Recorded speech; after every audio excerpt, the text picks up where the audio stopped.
नमस्कार, हर खबर देख रहे हैं आप। मैं हूं आपके साथ सृष्टि शुक्ला। बुलेटिन की शुरुआत करते हैं बड़ी खबर के साथ और इस वक्त की बड़ी खबर आपको बता देते हैं। कल पीएम मोदी लाल किले से देश को करेंगे संबोधित। गुरु तेग बहादुर के 400वें प्रकाश पर्व पर उनका संबोधन।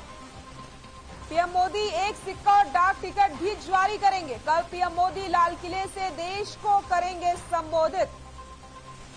बड़ी खबर आपको बता रहे हैं, गुरु तेग बहादुर के 400वें प्रकाश पर्व पर होगा संबोधन। पीएम मोदी एक सिक्का और डाक टिकट भी जारी करने वाले हैं। कल पीएम मोदी लाल किले से देश को करेंगे संबोधित।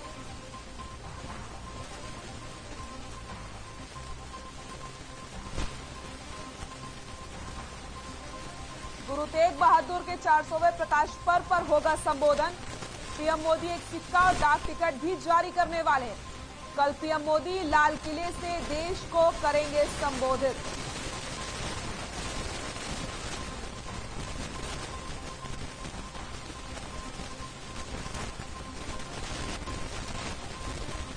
गुरु तेग बहादुर के 400वें प्रकाश पर्व पर होगा संबोधन। पीएम मोदी एक सिक्का और डाक टिकट भी जारी करने वाले हैं।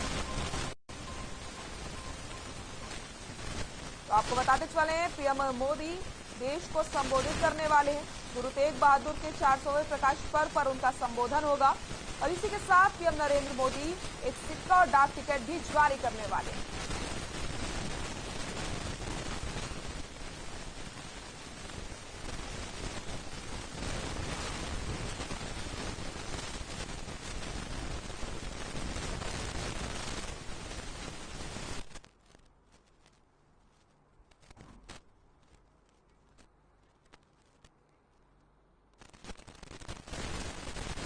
कल पीएम मोदी लाल किले से देश को संबोधित करेंगे।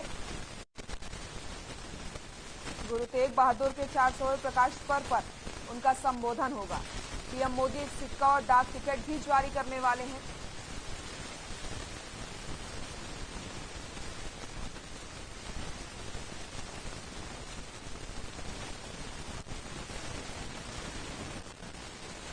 तो पीएम लाल किले से देश को संबोधित करने वाले हैं। कल गुरु तेग बहादुर के 400वें प्रकाश पर्व पर उनका संबोधन होगा।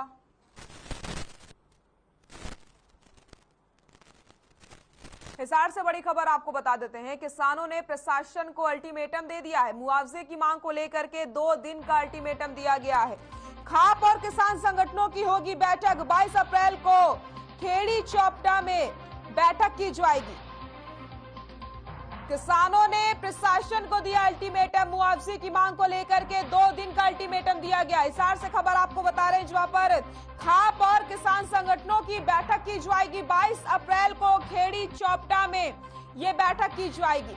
किसानों ने प्रशासन को अल्टीमेटम दे दिया है। हिसार से खबर आपको बता रहे हैं, मुआवजे की मांग को लेकर के 2 दिन का अल्टीमेटम दिया गया है। खाप और किसान संगठनों की होगी बैठक। 22 अप्रैल को खेड़ी चौपटा में करेंगे बैठक।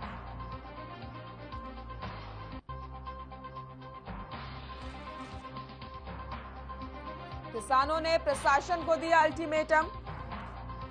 2 दिन का अल्टीमेटम किसानों ने दिया है। चंडीगढ़ में बीजेपी प्रदेश अध्यक्ष ओपी धनखड़ की अध्यक्षता में बीजेपी की बैठक हुई। इस बैठक में बीजेपी के कई नेता मौजूद रहे। इसी के साथ आपको बताते चले, बैठक में निकाय चुनाव समेत कई मुद्दों को लेकर के चर्चा की गई, जिसमें ओपी धनखड़ ने बताया कि निकाय चुनावों पर चर्चा हुई है। वहीं उन्होंने ये भी कहा कि सिंबल पर चुनाव लड़ने के लिए इलेक्शन कमेटी निर्णय लेगी।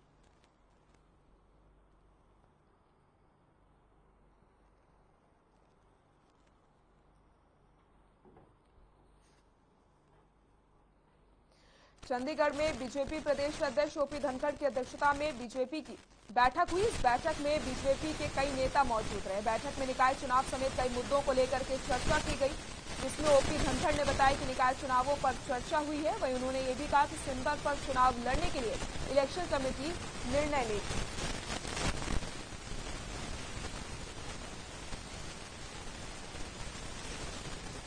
डबवाली के अबूब शहर में ब्लॉक स्तर पर स्वास्थ्य मेले का आयोजन किया गया। वहीं आपको बताते चले, स्वास्थ्य मेले को लेकर के स्वास्थ्य विभाग की ओर से लगाए गए इस ब्लॉक स्तरीय स्वास्थ्य मेले में सिरसा लोकसभा सांसद सुनीता दुग्गल ने मुख्य अतिथि के तौर पर शिरकत की। इस दौरान इस मेले में अलग अलग रोगों के 15 विशेषज्ञ डॉक्टरों की टीम समेत स्टाफ के 100 सदस्य मौजूद रहे। इस मौके पर जन स्वास्थ्य विभाग की ओर से लोगों को पानी के प्रति जागरूक किया गया। साथ ही साथ प्रशासन की तरफ से लोगों को आयुष्मान कार्ड भी दिए गए। मेले में आए हुए मरीजों ने अपना स्वास्थ्य चेकअप करवाया और विभाग की तरफ से चेकअप करवाने आए मरीजों को निःशुल्क दवाइयां भी दी।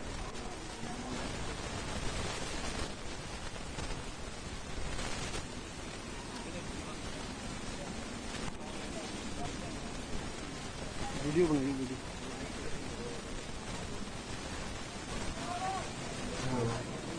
मुझे लग रहा है कि आप खुद जाके लोगों से पूछिए कि उनको कितनी तसल्ली है कि निःशुल्क जो है माननीय प्रधानमंत्री श्री नरेंद्र मोदी जी की तरफ से और स्वास्थ्य मंत्री मनसुख मांडविया जी, उन्होंने पार्लियामेंट के अंदर ये बात कही थी कि आप लोग अपने अपने इलाके में जाइए और वहां पर जो है सरकार की तरफ से फ्री जो है वो स्वास्थ्य कैंप लगाए जा रहे हैं और आप सबको जागरूक करिए।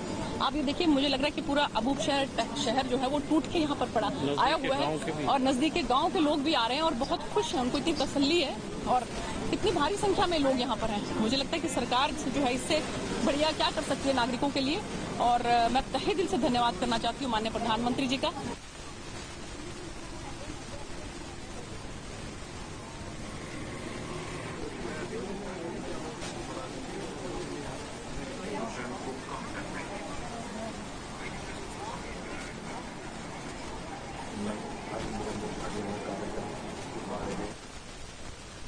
पंजाब के फिरोजपुर में क्राइम का ग्राफ लगातार बढ़ता चला जा रहा है। आपको बताते चले, कांग्रेसी पार्षद के पति मुल्खराज मुखा, जो कि पूर्व पार्षद भी रहे हैं, उनको गोली लगने का मामला सामने आया है। आपको बताते चले, स्कॉर्पियो सवार हथियारबंद कुछ लोगों ने मुल्खराज मुखा को गोली मारी थी, जिसके बाद उनका इलाज निजी अस्पताल में चल रहा है। पुलिस फिलहाल मामले की जांच कर रही है। फिरोजपुर सिटी एमएचओ गुरप्रीत सिंह इस मामले की जांच कर रहे हैं और उन्होंने कहा है कि मामले की जांच जल्द से जल्द करके दोषी पर कार्रवाई की जाएगी।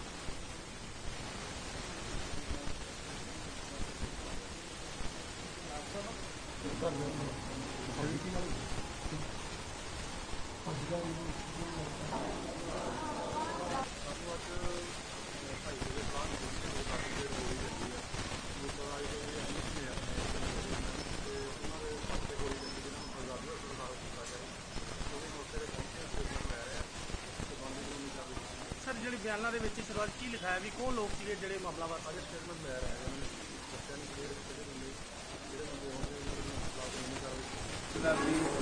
वाइफ रखी है भाई का साढ़े कि आपकी वाइफ का कितने जा रहे थे तो दो जने आए स्कॉर्पियो तो उन्होंने गोली मार दो भी हो सकते, चार भी हो सकते भाई अजे ना थोड़े ठीक नहीं है भाई को गल हो नहीं रही। तो बाकी तुम ये देख लो भी शहर च की हालात बने पे ने। सवेरे भी एक वारदात हुई है, गोली चली है, कहता बदलाव जी तो कांग्रेसियों के इल्जाम लाते थे जी गुंडागर्दी करते हैं, करते हैं, तो कोई भी ਇਹੋ ਜਿਹਾ दिन नहीं है भी जिस दिन शहर च कोई वारदात नहीं हुई। भाई 5-6 दिन पहला कमेटी का बहस बुलाई हुई सी, तो मैंने कहा तुम पढ़ लाँगे अभी तक गल नहीं लै गया बेचारा कोई गल नहीं यार तो आम पार्टी एमएलए दसी थोड़ी कर पहुँच गए। हमें नहीं पता इन्हें बदमाश रखे मुंडे आए हैं तीन जने, मैं मेरी मिसिज डेरी द्वारा बाहर गन्ने का रोक पीने का पी के जित मार लगा पेट्रोल के कभी पैसा गल सुनोगे तो मैनू परण लै गया। दो जने मेरे लत्तां जत्ती पई, तीन अमरीके ने मेरे पट से रात को मेरी मारती, दूजे पट तो मारन लगे जो फिर मैं आपदे आप बचाने की कोशिश की, घाफर मारे सड़क और पिछला पासा पछताऊंगा घाफर का भी पब्लिक की इकट्ठी होने लगी, मैसेज भी उच्ची उच्ची बोलने लग रोने लग गया। फिर उन्हें गोली मारी मेरे सीधी थल्ले वज गई।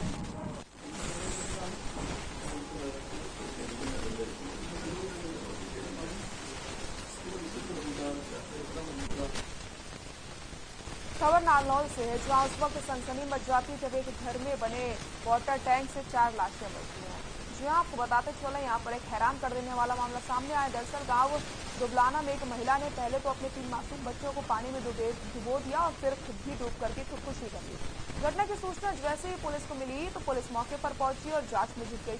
फिलहाल नारनौल सदर पुलिस ने शव को कब्जे में लेकर के पोस्टमार्टम के लिए नागरिक अस्पताल भिजवा दिया है। मध्य प्रदेश के जिला छतरपुर की रहने वाली मृतका अपने परिवार के साथ महेंद्रगढ़ के गांव दुबलाना में किराए के घर में रह करके आसपास के इलाके में मजदूरी करती थी। उसका पति रामसेवक कुशवाहा भी राजमिस्त्री का काम करता है। तो नारनौल में एक घर से पानी के टैंक से 4 लाशें मिली हैं। मां ने पहले अपने तीनों बच्चों को पानी में डुबो दिया और उसके बाद खुदकुशी कर ली। वाटर टैंक में 4 शव मिलने से सनसनी मच गई है। फिलहाल मामले की जांच पड़ताल की जा रही है। आपको बताते चले ये महिला मध्य प्रदेश के जिला छतरपुर की रहने वाली बताई जा रही है। काम पे गए थे सारी, सब लोग काम पे गए हुए थे और पीछे से ही घटना हो गई। हाँ क्या घटना हो गई? क्या कोई लड़ाई झगड़ा था? कोई ना तो साहब, कोई झगड़ा ना था। तो आपको फिर किसी पे संदेह है कि किसी ने डुबोया है उनको या वो खुद ही मर गई? खुद आएगा या कोई ना तो गेट लगो तो भी जब हम लो तो फोन पहुँचो, जब बाबा टैक्सी चला जाओ उसने फोन करो, जब सारी भागी। हाँ खाने गेट भीतर से बंद 6 बजे फोन पहुँचो, जब सारी भागे 6-7-8 बजे। हाँ या मेरे पास करीब 6:30 या 6:45 बजे का 6:30 बजे के आसपास जिनके मकान में वो रहते थे सुखबीर जी के, उनका टेलीफोन आया और उन्होंने बताया कि इस तरह से हौज जो खुदा होता है ना अपने पानी के लिए आंगन में खुदवाते हैं, उस तरह का हौज था। तो उन्होंने बताया ये कि छतरपुर ज़िले के ये मजदूर हमारे मकान में रहते हैं और इनकी औरत जो है ये हौज के अंदर मिली है। तो मैं गया, पुलिस को भी इंफॉर्मेशन दे दी गई। 10-15 मिनट में पुलिस भी आ गई थी। तो पता चला औरत और उसके 3 बच्चे और ये गिरे हुए थे।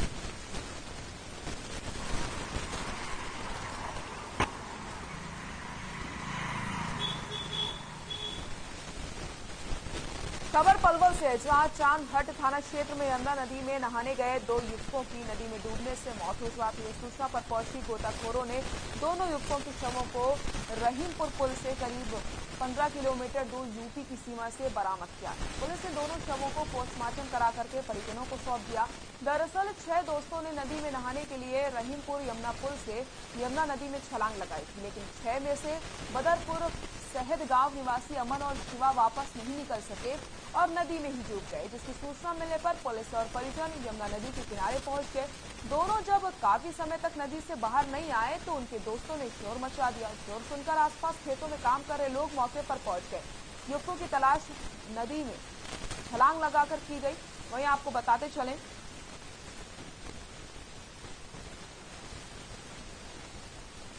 जांच अधिकारी विनोद कुमार ने बताया कि युवकों की तलाश के लिए स्थानीय गोताखोरों के अलावा एनडीआरएफ नोएडा से भी और एसडीएफसी की टीम भी बुलाई गई थी। गोताखोरों की टीम नाव लेकर के मौके पर पहुंच गई और डूबे हुए दोनों युवकों की तलाश शुरू कर दी गई। रहीमपुर पुल की बात है, पलवल रोड से जो अलीगढ़ के लिए रोड जा रहा है वहाँ रहीमपुर पुल होता है।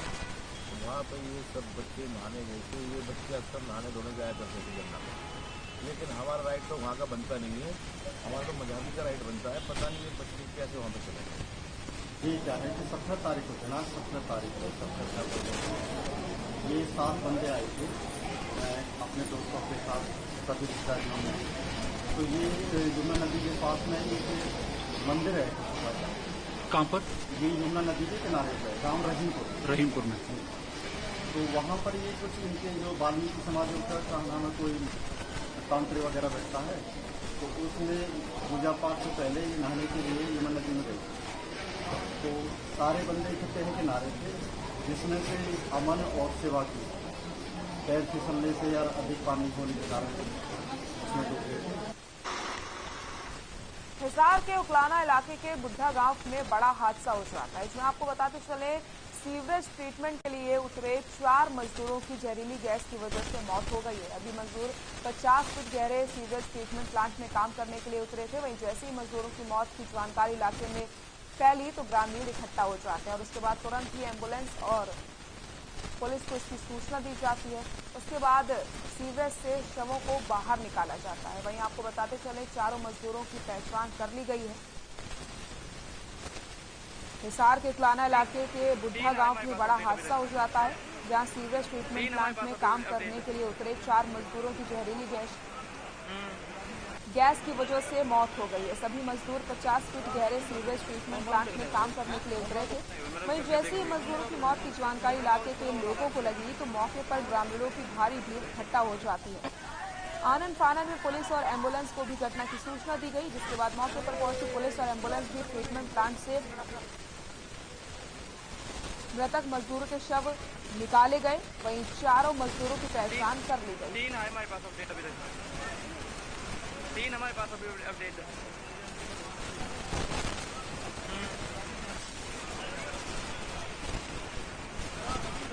कौन चल रहा है वो?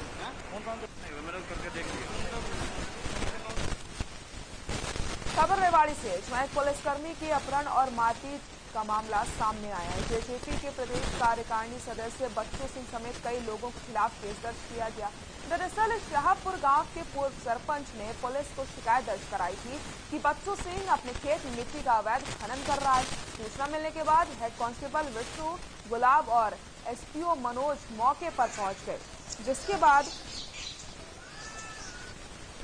हेड कांस्टेबल को अगवा कर लिया जाता और उसके साथ मारपीट की गई। फिलहाल पुलिस ने मामले की जांच शुरू कर दी है। तो रेवाड़ी से एक पुलिसकर्मी के अपहरण और मारपीट के मामले में जेजेपी के प्रदेश कार्यकारिणी सदस्य बच्चू सिंह समेत कई लोगों के खिलाफ केस दर्ज किया गया है। दरअसल शाहपुर गांव के पूर्व सरपंच ने पुलिस को शिकायत दर्ज कराई थी कि बच्चू सिंह अपने खेत में मिट्टी का अवैध खनन कर रहा है। सूचना मिलने के बाद हेड कांस्टेबल विष्णु गुलाब और एसपीओ मनोज मौके पर पहुंच गए थे, जिसके बाद हेड कांस्टेबल को अगवा कर लिया गया था। उसके साथ जमकर मारपीट की गई थी। फिलहाल पुलिस मामले की जांच पड़ताल में जुटी हुई है।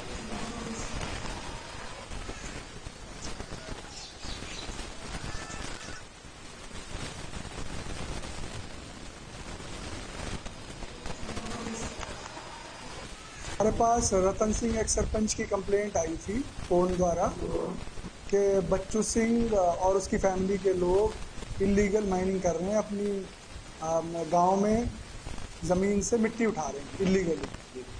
तो उस पर हमारी टीम वहां पर गई मौके पे और इसी दौरान बच्चू सिंह व उसके परिवार के 7-8 लोगों ने उन पर हमला कर दिया और विष्णु को अपनी गाड़ी में उठा के ले गए जान से मारने की नीयत से।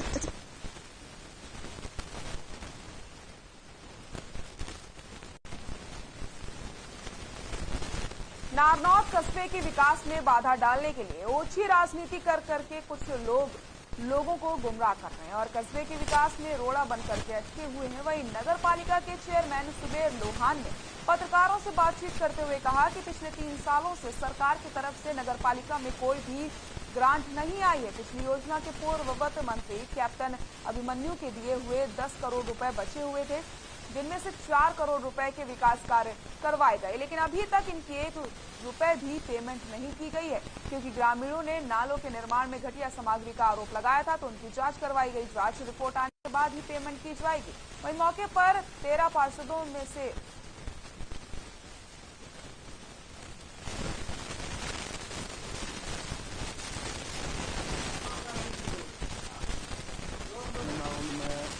बड़े 3 टेंडर लगाए थे। एक तो जो मेन रोड का था, जो था 2 करोड़ 42 लाख का, और एक था सीसी का, और 268 का है, और था दोनों साइड के नाला का, और भी 2.5 का था। टोटल में 7.5 करोड़ रुपये काम बना गई।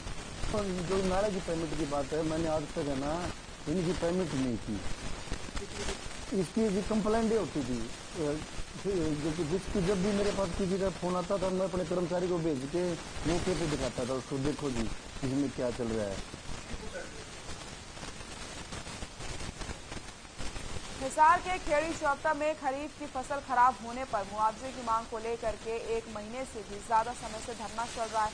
आपको बता दें कि हिसार की बालसमद, आदमपुर और खेड़ी चौपटा तहसील क्षेत्र में प्रशासन ने खरीफ की फसल में हुए नुकसान को शून्य दिखाया था। किसानों को इस वजह से मुआवजा नहीं मिला। प्रशासन ने दोबारा रिपोर्ट तैयार करने के लिए कमेटी बनाई, जिसमें किसानों का नुकसान होना बताया गया। इसके बाद मुआवजे की मांग को लेकर किसानों ने प्रशासन को 2 दिन का अल्टीमेटम दिया है। 22 अप्रैल को खेड़ी चौपटा में खाप और किसान संगठनों की बैठक होनी है।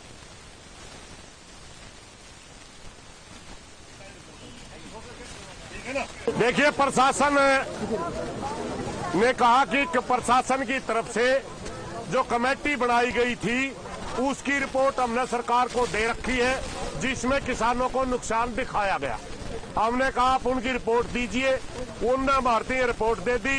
रिपोर्ट हम थोड़ी विस्तृत है, उसमें किसानों के भी बयान है, उसमें पटवारियों के बयान है, अधिकारियों के बयान है। वो रिपोर्ट थोड़ी विस्तृत है, इसलिए हमने 2 दिन का समय और सरकार को, प्रशासन को दिया है कि 2 दिन के अंदर या तो सरकार संपर्क करके इस मुद्दे को हल करे, वरना 22 तारीख को खेड़ी चौपटा के ऊपर जो धरना लग रहा है, धरने के ऊपर ही सभी खातों की, सभी संगठनों की मीटिंग होगी और उसके अंदर ही कोई सख्त निर्णय लिया जाएगा।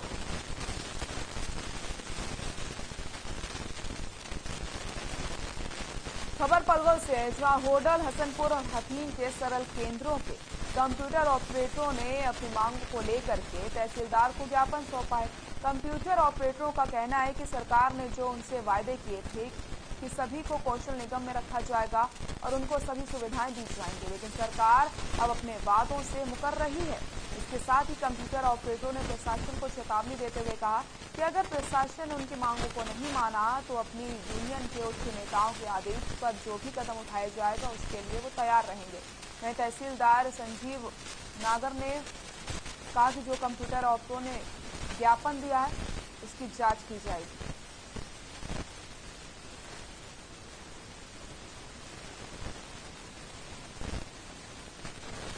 हमारी मांग ये है कि जो भी DIPS के कर्मचारी हैं, चाहे वो DIPS के माध्यम से लगे हो या आउटसोर्स के माध्यम से लगे हो, सरकार उन सब पे DIPS के जो बायलॉज है उनको लागू करे। और जो अभी सरकार ने जो निगम बनाया, हरियाणा कौशल रोजगार निगम, हमें इसमें ना ले जाकर हमारे DIPS के बायलॉज को हमको लागू करके हमें 58 साल तक की सेवा की गारंटी प्रदान करे। इसी प्रकार SSA और NRHM में बायलॉज आए हैं और उनके कर्मचारियों पर बायलॉज लागू हुए हैं और उनकी तनख्वाहें, सैलरी बढ़ी है। आज के महंगाई के समय में बहुत कम हफ्ते पे हमारे कंप्यूटर ऑपरेटर, जूनियर प्रोग्रामर काम कर रहे हैं, जबकि ऐसा माना जाता है कि कंप्यूटर ऑपरेटर और जूनियर प्रोग्रामर प्रशासन की रीढ़ की हड्डी है, परंतु इस रीढ़ की हड्डी को ही कोई देख नहीं रहा है और हम बहुत अपेक्षा के शिकार हो रहे हैं, अपेक्षा के।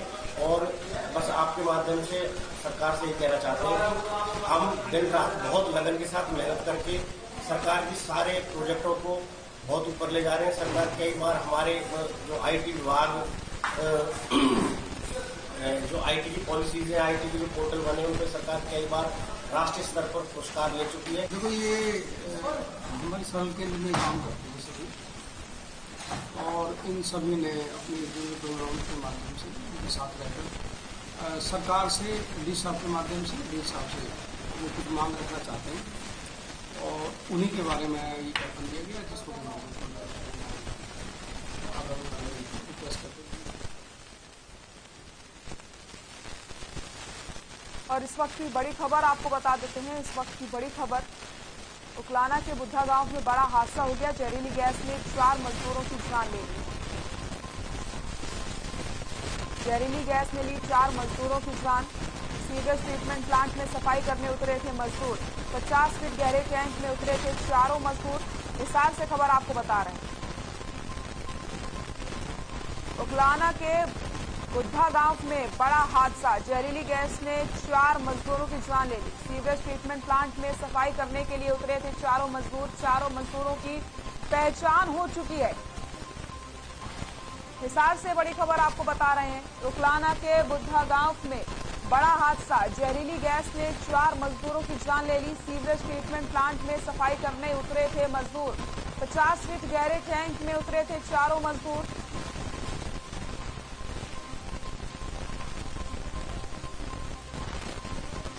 जहरीली गैस ने 4 मजदूरों की जान ली। चारों मजदूरों की पहचान हो चुकी है।